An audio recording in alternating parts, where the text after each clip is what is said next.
전 세계 질서가 파괴되고 있습니다. 그 주범은 바로 폭염. 체감온도 43도. 파리는 무너졌고 런던은 비상사태를 선포했습니다. 도쿄는 하루 3,000명의 열사병 환자가 발생했죠. 텍사스는 전력망이 붕괴됐어요. 그런데 단 하나 오직 한 도시만이 멀쩡했습니다. 바로 서울이었습니다.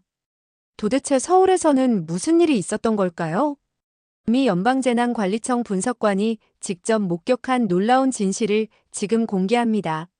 저는 레이첼 킴입니다. 미국 연방재난관리청 국제협력국 선임 분석관으로 일하고 있어요. 39살이고 한국계 미국인이죠. 2025년 여름, 제가 본 세상은 말 그대로 지옥이었습니다. 파리는 47도를 기록했어요. 아스팔트가 녹아내리기 시작했죠. 지하철 승객들이 기절해서 쓰러지면서 전면 운행이 중단됐어요. 에펠탑 주변에는 구급차 사이렌이 하루 종일 울려댔습니다. 런던은 40도의 국가비상사태를 선포했어요. 템스강이 말라가고 있었죠. 병원 응급실마다 탈수 환자들로 넘쳐났어요. 영국 정부는 모든 야외 활동 금지령을 내렸습니다. 도쿄는 더 참혹했어요. 하루에 열사병 환자가 3,000명씩 발생했거든요. 도쿄역 개합실에서 사람들이 줄줄이 쓰러지는 광경이 뉴스에 나왔어요. 일본 정부는 올림픽 때보다 더 많은 의료진을 긴급 투입했죠. 미국 텍사스는 아예 시스템이 무너졌어요. 전력망이 완전히 붕괴돼서 며칠 동안 정전 상태였습니다. 휴스턴 시내는 마치 유령 도시가 된 것 같았어요. 에어컨 없는 집에서 노인들이 숨지기 시작했고 주민들은 쇼핑몰과 도서관으로 대피했죠. 세계 각국 정부는 패닉 상태였어요. 세계보건기구는 글로벌 기후재난 경보를 최고 단계로 올렸고요. 유럽연합은 긴급 정상회의를 소집했죠. CNN에서는 연일 기후 대재앙이라는 제목으로 보도하고 있었어요. 그런데 정말 이상했습니다. 한국만이 달랐거든요. 제가 받은 보고서를 보면요. 서울의 체감온도는 43도를 넘나들고 있었는데도 도시 기능이 정상 작동하고 있다고 나와 있었어요. 지하철도 멈추지 않았고 병원도 마비되지 않았어요. 심지어 관광객들이 여전히 명동거리를 걸어다니고 있다는 현장 보고도 있었습니다. 처음엔 잘못된 정보라고 생각했어요. 말이 되나요? 다른 나라들은 다 무너지고 있는데요. 하지만 위성 데이터와 현지 상황 보고서들이 계속 들어왔어요. 인천공항은 정상 운항 중이고 서울 지하철은 시간표대로 운행되고 있다는 거였어요. 심지어 한강에서는 사람들이 물놀이를 즐기고 있다는 보고도 있었죠. 연방재난관리청 상관들은 모두 고개를 갸우뚱했습니다. 브라운 국장이 의심스럽다는 듯 말했어요. 레이첼, 이걸 어떻게 봐야 할까? 한국이 데이터를 조작하고 있는 건 아닐까? 저는 단호하게 답했어요. 직접 가봐야 알 수 있을 것 같습니다. 그렇게 결정됐습니다. 저는 재난 대응 능력 평가 임무를 받고 서울로 가게 됐어요. 왜 그 도시만이 무너지지 않았는지 그 비밀을 파헤쳐야 했습니다. 비행기 안에서 생각했어요. 조부모님의 고향이긴 하지만 저에게 한국은 문화적으로 낯선 나라예요. 김치와 케이팝 정도만 아는 수준이었거든요. 과연 제가 그 나라의 비밀을 제대로 파악할 수 있을까요? 하지만 이건 단순한 호기심이 아니었습니다. 만약 한국에 정말 특별한 해답이 있다면 그건 전 세계가 알아야 할 생존의 열쇠일 수도 있으니까요. 창밖으로 보이는 구름들을 바라보며 생각했습니다. 저는 지금 하나의 미스터리를 풀러가는 거예요. 인천공항에 도착한 순간 저는 당황했습니다. 워싱턴을 떠날 때까지만 해도 뉴스에서는 한국의 폭염 상황을 연일 보도하고 있었거든요. 그런데 공항 안은 너무 평온했어요.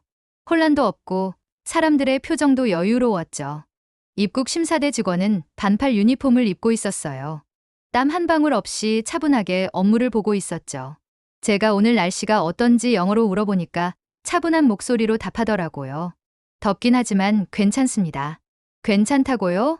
체감 43도인데 공항 내부 온도는 딱 적절했어요. 지나치게 차갑지도 않고 덥지도 않았죠. 미국이나 유럽 공항에서 여름에 느꼈던 그 살인적인 냉방과는 완전히 달랐어요. 마치 누군가가 정확히 계산해서 온도를 맞춘 것 같았습니다. 수화물을 기다리면서 주변을 둘러봤어요. 공항 직원들은 모두 자연스럽게 움직이고 있었고요. 승객들도 별다른 불편함 없이 대기하고 있었어요. 아이들도 울지 않았고 노인분들도 힘들어하는 기색이 없었죠. 정말 이상했어요. 제가 떠나온 워싱턴 덜레스 공항에서는 에어컨 고장으로 승객들이 쓰러지는 일이 있었거든요. 그런데 여기는 마치 다른 세상 같았습니다. 입국장으로 나오니까 더 신기한 광경이 펼쳐졌어요. 사람들이 조용했어요. 한국 사람들이 원래 조용한 건지는 모르겠지만 적어도 극심한 더위로 인한 짜증이나 스트레스는 전혀 느껴지지 않았어요. 그때 제 이름이 적힌 팻말을 든 남자분이 보였습니다. 40대 중반쯤 되어 보이는 분이었어요. 키가 크고 안경을 쓰고 있었죠. 첫인상이 참 좋았어요. 차분하고 신뢰감이 있어 보였죠. 그분이 다가와서 정중하게 인사했어요. 레이첼 킴 씨시죠? 안녕하세요. 김태식입니다. 목소리도 차분했어요. 뭔가 안정감을 주는 톤이었죠. 국가기후위기적응센터에서 나왔습니다. 이번에 저희가 레이첼 씨의 서울 방문을 도와드리게 됐어요. 국가기후위기적응센터요? 처음 듣는 기관 이름이었어요. 이름부터 뭔가 체계적이고 전문적으로 들렸죠. 공항을 나서는 순간 한국의 여름이 저를 맞았습니다. 확실히 뜨겁긴 했어요. 하지만 제가 예상했던 그런 살인적인 더위는 아니었어요. 습하긴 했지만 견딜만 했어요. 김태식 씨가 담담하게 말했어요. 오늘이 특별히 시원한 날은 아니에요. 체감온도가 40도는 넘을 거예요. 40도가 넘는데 이 정도라고요? 저는 속으로 놀랐어요. 주차장으로 걸어가면서 저는 계속 두리번거렸어요. 사람들이 정말 평범하게 걸어다니고 있었거든요. 물론 모두 양산을 쓰거나 모자를 쓰고 있었지만 그래도 자연스러웠어요. 아무도 서두르지 않았고 짜증을 내는 사람도 없었어요. 차에 올라타자마자 김태식 씨가 에어컨을 켰는데 역시나 적당했어요.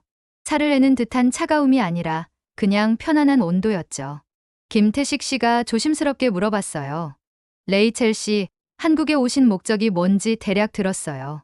우리나라의 폭염 대응 시스템을 보시려는 거죠? 저는 솔직하게 답했어요. 네, 솔직히 말하면 믿기 어려워서요. 다른 나라들은 다 무너지고 있는데 한국만 멀쩡하다니.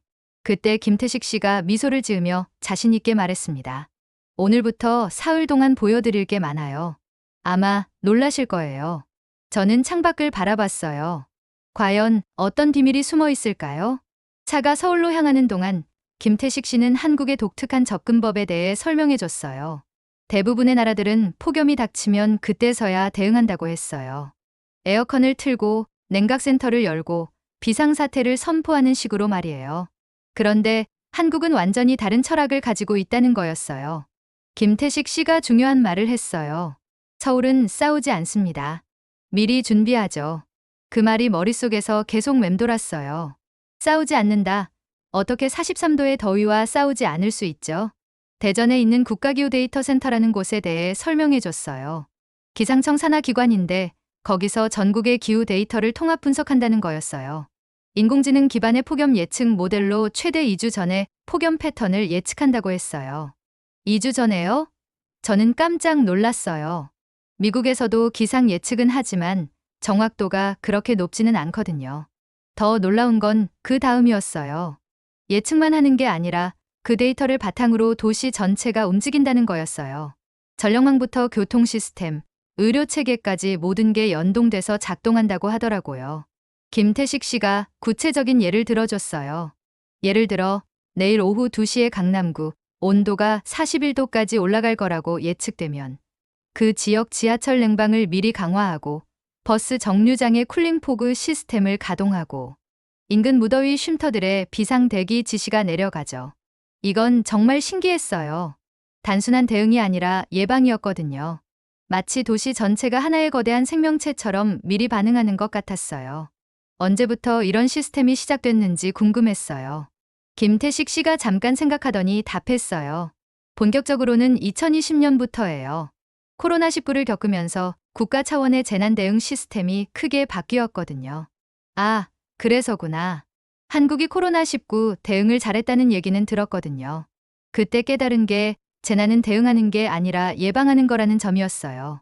김태식 씨는 국립환경과학원 산하 국가기후위기적응센터에서 일한다고 했어요. 주로 도시 기후적응 정책을 연구하고 실행하는 역할이라고 하더라고요. 그 센터가 하는 일이 생각보다 광범위했어요. 홍수, 가뭄, 폭염, 산불, 감염병까지 8대 기후 위기에 대한 적응 전략을 총괄한다고 했어요. 특히 국민들이 체감할 수 있는 실질적인 정책에 집중하고 있다고 하더라고요. 차창 밖으로 서울 외곽이 보이기 시작했어요. 아파트들과 건물들이 줄지어 서 있었는데 뭔가 다른 도시들과는 다른 느낌이었어요. 더 정돈돼 있고 계획적으로 보였달까요? 건물들 사이사이에 녹지가 적절히 배치되어 있었고 도로도 넓고 깔끔했어요. 김태식 씨가 중요한 말을 하나 더 했어요. 서울은 49도의 더위가 닥치기 전부터 상황을 시뮬레이션하고 대비책을 세워둬요. 그러니까 실제로 43도가 되어도 당황하지 않는 거죠. 저는 충격을 받았어요. 이건 단순한 대응이 아니었어요. 마치 전쟁을 준비하는 것처럼 치밀하고 체계적이었거든요. 49도까지 시뮬레이션 한다고요? 그럼 지금 43도는 그들에게는 예상 범위 내라는 뜻이잖아요. 제가 물어봤어요. 그럼 지금 우리가 보고 있는 이 평온함도? 김태식 씨가 확신에 찬 목소리로 답했어요. 네, 모두 계획된 거예요. 재난을 사전에 설계해서 넘기는 거죠. 그 순간 저는 깨달았어요. 제가 지금 보고 있는 건 기적이 아니라 시스템이었다는 걸요. 한국은 폭염과 싸우는 게 아니라 폭염을 예상하고 그에 맞게 도시를 설계한 거였어요. 김태식 씨는 저를 서울 시내 곳곳으로 안내했어요. 그리고 제가 본 건 정말 놀라웠습니다. 첫 번째로 간 곳은 강남역 근처 버스 정류장이었어요. 겉보기엔 평범한 정류장 같았는데 자세히 보니까 완전히 달랐어요. 이게 바로 스마트 정류소였어요. 정류장 안은 24도로 유지되고 있었어요. 밖은 40도가 넘는데 말이죠. 천장에는 에어커튼이 설치되어 있어서 시원한 바람이 계속 순환되고 있었고, 벽면에는 공기청정기가 돌아가고 있었어요. 바닥에는 센서가 있어서 사람이 들어오면 자동으로 냉방 강도가 조절되더라고요. 김태식 씨가 설명했어요. 2023년부터 단계적으로 설치했어요. 지금 서울에만 이런 스마트 정류장이 800개 넘게 있어요. 800개요? 저는 깜짝 놀랐어요. 그 많은 시설을 불과 2년 만에 구축했다는 게 믿어지지 않았어요. 정류장 앞쪽으로는 쿨링포그 시스템이 미세한 물방울을 뿜어내고 있었어요.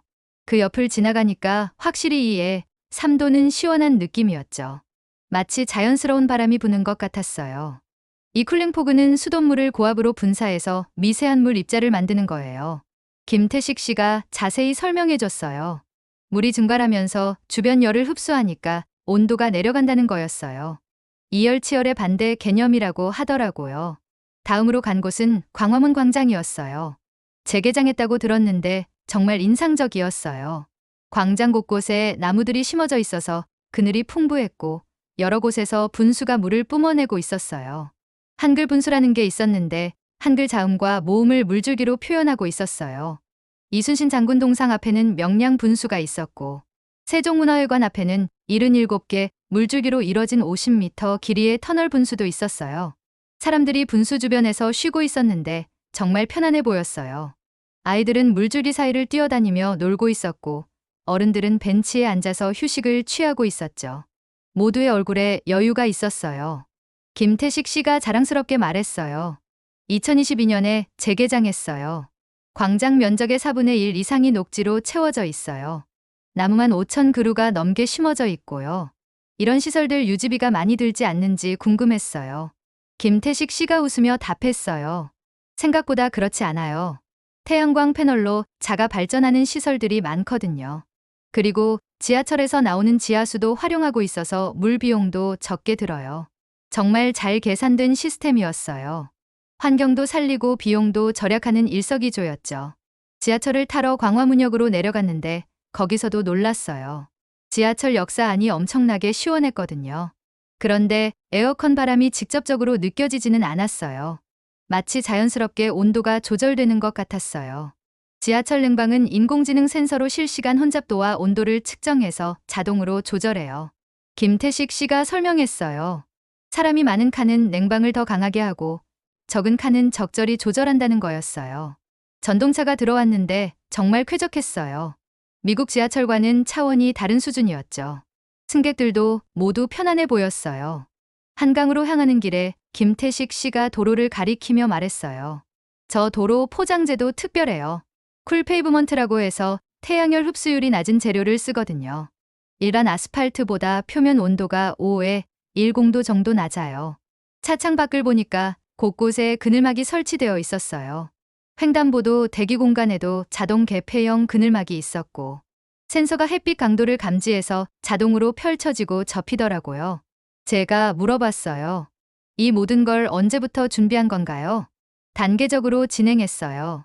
2020년부터 마스터 플랜을 세우고 2021년부터 본격적으로 시설을 구축하기 시작했죠. 5년 계획이었다고 하더라고요. 제가 워싱턴에서 인프라 프로젝트 하나 통과시키는 데 걸리는 시간과 비슷했는데 이들은 도시 전체를 바꿔놓았어요. 그런데 이런 시설들이 시민들한테는 어떻게 보이는지 궁금했어요. 김태식 씨가 주변을 둘러보며 말했어요. 보시다시피 특별한 게 아니라 일상이에요. 시민들은 그냥 편리한 시설이라고 생각하죠. 그게 목표였다고 했어요. 비상시설이 아니라 평상시에도 쓸 수 있는 생활 인프라로 만든 거라고 하더라고요. 그때 깨달았어요. 서울은 시스템이 아니라 철학으로 움직이는 도시였다는 걸요. 두 번째 날, 김태식 씨는 저를 한강으로 데려갔어요. 여의도 한강공원에 가볼게요. 거기 터널 분수가 유명하거든요. 여의도에 도착했을 때 저는 정말 놀랐어요. 한강이 이렇게 아름다운 줄 몰랐거든요. 그런데 더 놀라운 건 사람들이었어요. 40도가 넘는 날씨인데도 가족 단위로 나온 사람들이 정말 많았어요. 아이들은 터널 분수 사이를 뛰어다니며 놀고 있었고, 어른들은 그늘에서 돗자리를 펴고 휴식을 취하고 있었죠. 터널 분수는 정말 신기했어요. 강한 수압으로 물줄기가 곡선을 그리면서 터널 형태를 만들어내고 있었거든요. 아이들이 그 안을 오가며 물놀이를 하는 모습이 너무 자연스러웠어요. 물줄기는 40m에서 196m까지 펼쳐져 있었고, 수심도 15cm 정도로 얕아서 어린 아이들도 안전하게 놀 수 있었어요. 더 놀라운 건 이 모든 게 무료라는 점이었어요. 제가 미국에서 이런 시설을 보려면 워터파크에 가야 하는데, 그러면 입장료만 수십 달러는 들거든요. 그런데 여기서는 누구나 공짜로 즐길 수 있었어요. 김태식 씨가 설명했어요. 4월부터 15월까지 운영하고 여름 성수기에는 거의 매일 가동해요. 여의나루역에서 나오는 지하수를 정화해서 쓰거든요. 수질 관리도 철저했어요. 매일 수질 검사하고 정기적으로 물을 교체한다고 했어요. 물도 깨끗했고 주변도 정돈되어 있었죠. 한강을 걸으면서 청계천으로 향했어요. 도심 한복판에 이런 수변 공간이 있다는 게 정말 신기했어요. 물이 시원하게 흘러가고 있었고 사람들이 계단에 앉아서 발을 담그고 있었어요. 어르신들은 그늘에서 바둑을 두고 계셨고 젊은 커플들은 물가를 따라 산책하고 있었죠. 김태식 씨가 말했어요. 청계천이 도시 온도를 3에 4도 정도 낮춰준다고 해요. 물의 증발 효과와 바람길 형성 때문이죠. 3에 4도면 정말 큰 차이예요. 체감상으로는 훨씬 더 시원하게 느껴질 테니까요. 실제로 청계천 주변에 있으니까 확실히 시원했어요. 점심시간이 되어서 마장동의 유명한 고깃집으로 갔어요. 그런데 식당 가는 길에 우연히 발견한 곳이 있었어요. 행당 어린이꿈공원 물놀이장이었어요. 도심 골목 사이에 숨어있는 작은 공공 워터파크였죠. 들어가 보니까 정말 잘 만들어져 있었어요. 워터드롭이라고 하는 물방울 시설도 있고 바닥분수도 있고 작은 미끄럼틀도 있었어요. 수심도 15cm 정도로 얕아서 어린 아이들도 안전하게 놀 수 있었죠. 안전요원도 상주하고 있었고 부모들이 쉴 수 있는 그늘막도 잘 갖춰져 있었어요. 아이들이 정말 신나게 놀고 있었어요. 부모들은 그늘막 아래서 아이들을 지켜보고 있었고 모두 행복해 보였어요. 여기도 완전 무료였어요. 성동구에서 운영하는 무료 시설이라고 했어요. 김태식 씨가 자랑스럽게 말했어요. 서울에만 이런 공공물놀이장이 수십 개 있어요. 각 구마다 최소 하나씩은 운영하고 있거든요. 저는 정말 감동했어요. 이건 단순한 시설이 아니었어요. 도시가 아이들을 품는 방식이었거든요. 고깃집에서 점심을 먹으면서 생각해 봤어요. 이런 시설들을 만드는데 시민들 반대는 없었을까요? 김태식 씨에게 물어보니까 처음에는 예산 문제로 논란이 좀 있었다고 했어요. 하지만 실제로 운영해 보니까 시민 만족도가 엄청 높더라고 하더라고요. 그럴 만했어요. 제가 미국에서 아이와 함께 여름을 보내려면 정말 돈이 많이 들거든요. 수영장도 비싸고 워터파크는 더 비싸고요. 그런데 여기서는 공짜로 이런 시설들을 이용할 수 있으니까요. 유지비는 어디서 나오는지 궁금했어요. 서울시 예산이라고 했는데 생각보다 많이 안 든다고 했어요. 에너지는 대부분 태양광으로 충당하고 물도 지하수나 재활용수를 쓴다고 하더라고요. 그런데 더 놀라운 얘기를 들었어요. 무엇보다 시민들 건강 비용이 많이 절약돼요. 열사병이나 온열 질환으로 병원에 가는 사람들이 확실히 줄었거든요. 아, 그런 계산도 있구나. 의료비 절약 효과가 시설 운영비보다 훨씬 크다고 했어요. 정말 체계적으로 접근하고 있었어요. 점심을 먹고 나서 서울시청 근처를 걸었는데 거기서도 놀라운 걸 발견했어요. 지하보도와 지하상가가 엄청나게 잘 연결되어 있더라고요. 시청에서 을지로까지 지하로 연결되는 통로가 있어서 더운 날에는 지상에 나오지 않고도 이동할 수 있었어요. 정말 놀라웠어요. 지하철역, 지하상가, 대형 건물들이 모두 지하로 연결되어 있어서 마치 지하도시 같았거든요. 기본 돌격은 예전부터 있었는데 폭염 대응 차원에서 연결 구간을 확충하고 냉방시설을 보강했다고 했어요. 그날 저녁 호텔로 돌아가면서 생각해봤어요. 냉방비도 입장료도 필요 없이 시민들이 더위를 피할 수 있는 공간들이 도시 곳곳에 있었어요. 그리고 그 모든 게 자연스럽게 일상에 녹아 있었죠. 하루 종일 서울을 돌아다니면서 느낀 건 이 모든 게 특별한 게 아니라 일상이라는 점이었어요. 시민들은 그냥 자연스럽게 이런 시설들을 이용하고 있었고 불편함 없이 생활하고 있었어요. 저는 생각했어요. 이건 기술이 아니라 도시가 사람을 배려하는 철학이었다고요. 셋째 날, 김태식 씨는 저를 자신이 근무하는 곳으로 안내했어요. 오늘은 저희 센터를 보여드릴게요. 국가기후위기적응센터 말이에요. 국립환경과학원 부지 안에 있는 그 건물은 정말 인상적이었어요. 겉보기에는 평범한 사무 건물 같았는데 자세히 보니까 특별했어요. 건물 자체가 탄소 제로 빌딩이라고 했어요. 건물 옥상과 외벽에는 태양광 패널이 설치되어 있었고 벽면 곳곳에는 녹화 시설이 있었어요. 건물 주변에는 다양한 실험 시설들이 보였죠. 쿨링포그 효과 측정 장치, 열섬 현상 모니터링 센서, 그리고 다양한 냉각 기술 테스트 구역이 있었어요. 건물 안으로 들어가니까 더 놀라웠어요. 로비에는 대형 모니터가 있었는데 전국의 실시간 기후 데이터가 표시되고 있었어요. 전국 2천여 개 지점에서 들어오는 온도, 습도, 바람, 미세먼지 데이터였어요. 김태식 씨가 자랑스럽게 설명했어요. 이걸 인공지능이 분석해서 2주 후까지 폭염 패턴을 예측하거든요. 화면에는 서울 각 지역별로 색깔로 구분된 온도, 분포가 실시간으로 업데이트되고 있었어요. 강남이 빨간색이면 온도가 높다는 뜻이고 한강 주변은 파란색으로 상대적으로 시원하다는 뜻이었죠. 정말 신기했어요. 마치 도시의 체온을 실시간으로 재는 것 같았거든요. 김태식 씨가 저를 사무실로 안내했어요. 벽면에는 여러 가지 차트와 그래프가 붙어 있었는데 서울의 폭염 대응 효과를 보여주는 자료들이었어요. 2020년 이후 온열질환 환자 수가 절반 이상 줄었다는 통계도 있었고 전력 사용량 절감 효과를 보여주는 그래프도 있었어요. 저희 센터가 하는 일이 생각보다 많아요. 김태식 씨가 설명해줬어요. 홍수, 가뭄, 폭염, 산불, 감염병까지 8대 기후 위기에 대한 적응 전략을 총괄한다고 했어요. 국민들이 체감할 수 있는 실질적인 정책에 집중하고 있다고 하더라고요. 특히 인상 깊었던 건 시민 체감이라는 키워드였어요. 모든 정책의 중심에 있었거든요. 아무리 좋은 기술이라도 시민들이 체감하지 못하면 의미가 없다는 철학이었어요. 실험실도 구경했어요. 여러 가지 냉각 기술들을 테스트하는 공간이었죠. 쿨링포그의 최적 물방울 크기를 연구하는 장비도 있었고 다양한 포장재의 온도 저감 효과를 측정하는 시설도 있었어요. 연구원들이 열심히 일하고 있었어요. 젊은 연구원 한 분이 설명해 주는데 정말 열정적으로 일하고 있다는 게 느껴졌어요. 저희가 개발한 기술들이 실제 현장에 적용되는 걸 보면 정말 보람있어요.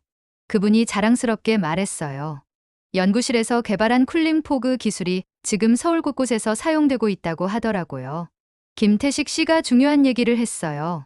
저희는 부처 간 협업을 중시해요. 기상청, 환경부, 국토교통부, 보건복지부까지 모든 부처가 연결돼서 일해요.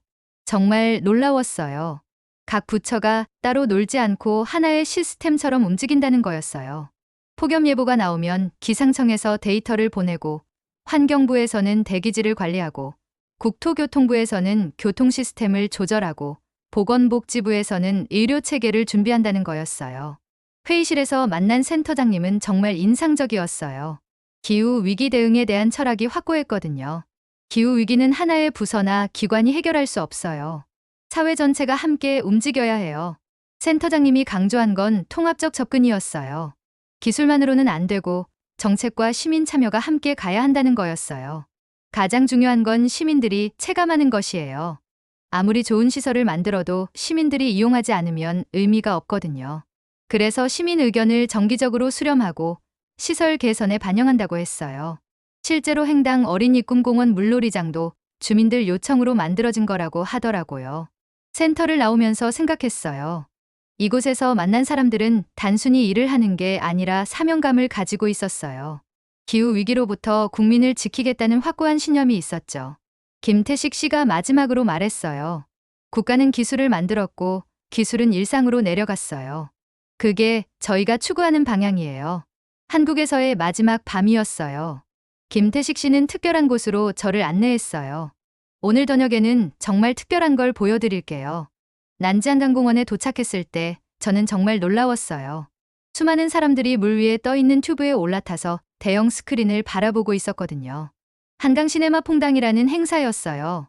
인피니티 풀 형태의 야외 영화관이었어요.